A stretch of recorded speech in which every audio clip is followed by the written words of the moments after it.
आज के एपिसोड में हम बात करेंगे on how to use volume and delivery quantity indicator in trading.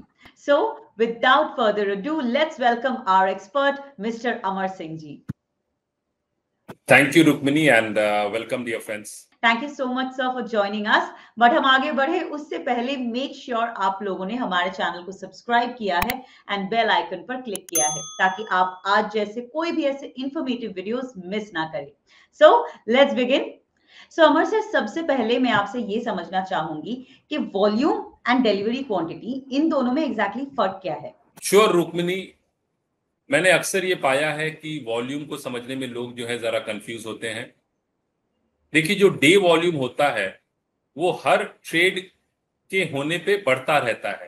Trade चाहे बाय हो या सेल हो, वो जो ट्रेडिंग क्वांटिटी है वो बढ़ती रहती है और वो ऐड होते रहती है, और at the end of the day that is the total volume traded through out the day. अब आप ये पाएंगे कि किसी दिन किसी स्टॉक की वॉल्यूम जो ट्रेडेड है, ट्रेडेड शेयर्स हैं, वो ज्यादा हैं, कभी कम हैं. That depends upon the demand of that asset class. और यहाँ ये बात भी ध्यान रखना है कि जब आप चार्ट्स पे यदि 5 मिनट चार्ट देख रहे हैं, 15 मिनट्स देख रहे हैं, आवरली देख रहे हैं, तो जो नीचे यदि वॉल्यूम के बार्स प्लॉट होते हैं तो that is specific for that time period. तो यदि आप एंड ऑफ डे चार्ट देखते हैं, जिसे डेली चार्ट कहते हैं, तो आपको पूरा volume through out the day कितना हुआ है वो टोटल आपको देखने को मिलेगा. तो volume is very important indicator. It is considered a secondary indicator. Primary indicator is always price. अब मैं आता हूं डिलीवरी क्वांटिटी पर. होता क्या है कि जब भी आप कोई भी स्टॉक में जब ट्रेडिंग होती है तो उसमें इंट्राडे ट्रेडर्स हैं, वो बाय करते हैं, सेल करते हैं, स्क्वायर ऑफ अपने पोजीशंस को करते रहते हैं. तो through out the day volume is being generated in that particular stock. That means इतने शेयर्स की ट्रेडिंग हुई है through out the day. Per day and तक जो स्टॉक्स जो हैं वो स्क्वायर ऑफ नहीं हुए हैं. मतलब बहुत ऐसे इंट्राडे ट्रेडर्स रहेंगे जिन्होंने बाय किया, सेल किया, अपने पोजीशन को स्क्वायर ऑफ कर दिया. पर जिन ट्रेड जो ट्रेड्स हैं वो स्क्वायर ऑफ नहीं हुए हैं, that number of shares results in delivery. तो इसे क्या कहते हैं? इसे डिलीवरी क्वांटिटी कहते हैं. और ये जिन्होंने भी बाइंग किया है वो उनके फिर डीमैट अकाउंट में वो शेयर्स फिर जो है वो क्रेडिट होते हैं. तो ये जो डिलीवरी क्वांटिटी है that is the number of outstanding shares which have not been settled during the day.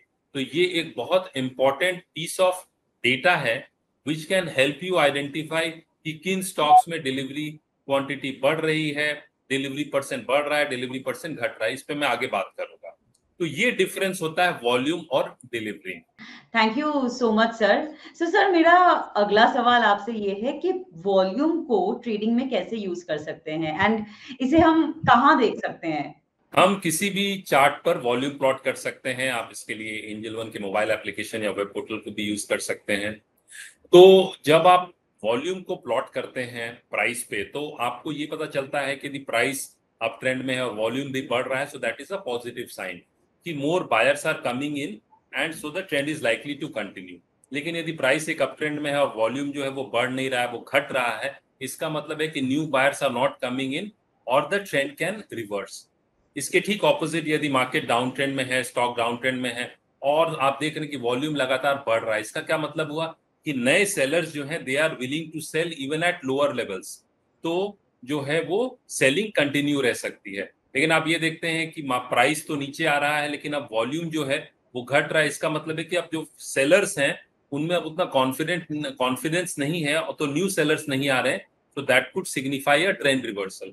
तो आप हमेशा प्राइस को वॉल्यूम के साथ देखिए, that will give you a different perspective. यदि आप डेरिवेटिव ट्रेड करते हैं तो फ्यूचर्स के साथ ओपन इंटरेस्ट को भी जरूर आप देखिए.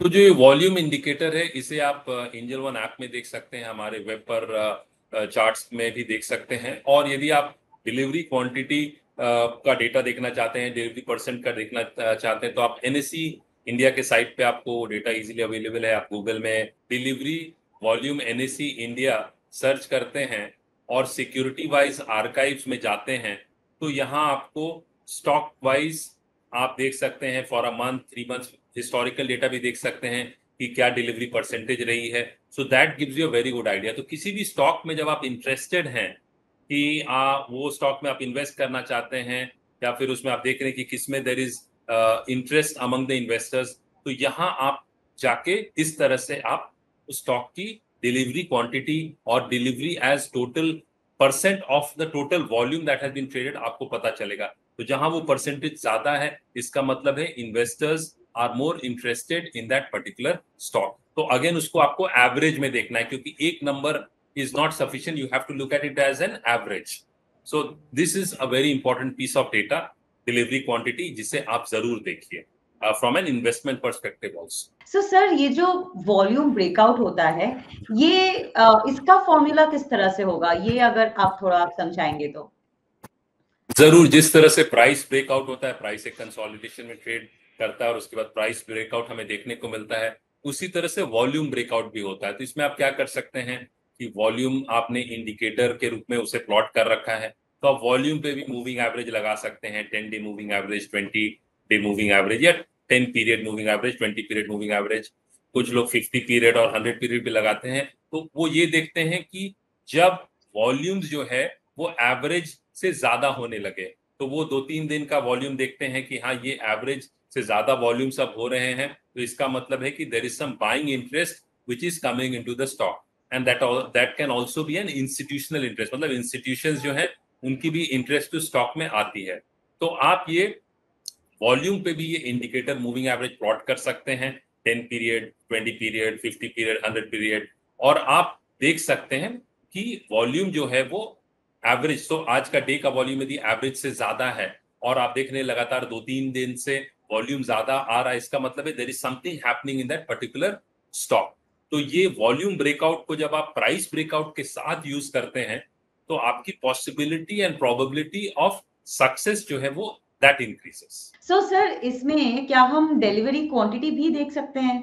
जरूर, डिलीवरी क्वांटिटी भी यदि आप देखते हैं तो फिर क्या होता है, आपकी पॉसिबिलिटी और प्रोबेबिलिटी ऑफ सक्सेस बढ़ जाती है। फॉर एग्जांपल, आप ये देख रहे हैं कि एक प्राइस ब्रेकआउट हो रहा है, आप ये देख रहे हैं कि वॉल्यूम भी जो है अबव एवरेज है, मतलब लास्ट 20 डेज की जो एवरेज वॉल्यूम है उससे ज्यादा वॉल्यूम्स हो रहे हैं, और आपने ये देखा कि जो डिलीवरी क्वांटिटी है वो आप डेली का देख रहे हैं, आपको इजीली मैंने बताया कि एनएससी की इंडिया के साइड से आपको वो मिल जाएगा। तो आप ये देख रहे हैं कि डिलीवरी क्वांटिटी भी जो है एवरीडे बढ़ रहा है, और delivery percentage of total volume traded वो भी बढ़ रहा है, परसेंट भी बढ़ रहा है। सो दैट शोज कि serious buyers are coming into and they are accumulating the stock. तो जब आप इन बातों पर ध्यान देते हैं तो होता क्या है कि your possibility of being right increases, because volume भी बढ़ रहा है और डिलीवरी क्वांटिटी भी बढ़ रही है, which is a very positive sign for that stock. और ये सारा कुछ यदि प्राइस ब्रेकआउट के साथ होता है तो then it can definitely help you. तो यहाँ ये समझना बहुत जरूरी है कि जब आप वॉल्यूम ब्रेकआउट, प्राइस ब्रेकआउट और डिलीवरी क्वांटिटी को देखते हैं तो you can also identify multi beggars, और लेकिन साथ में ये भी समझना जरूरी है कि nothing works all the time. तो बहुत बार आप देखेंगे, काफी बार ये फॉल्स ब्रेकआउट्स हो रहा है। तो when you are in the markets, you have to have proper risk management and money management in place, so that if the trade goes against you, you take a loss and you move to the next trade. So जो volume और delivery quantity है या फिर open interest है, जिन्हें secondary indicators कहते हैं, they are very important and you should definitely use them in your trading or investing along with price. Thank you so much, sir, for this informative session and excellent thoughts on stock selection based on volume and delivery quantity. I'm sure आज का episode हमारे viewers के लिए भी काफी helpful रहा होगा. Thank you, Rukmini, and see you all again in the next episode. Thank you so much, everybody, for joining us today. I'm sure आज का episode आपके लिए भी काफी insightful रहा होगा. If you still have any further questions, then do let us know in the comments below, and we are happy to help. Don't forget to subscribe to our channel and click on the bell icon ताकि आप ऐसे कोई भी informative videos miss ना करें. I'll see you again in the next episode. Till next time, happy learning.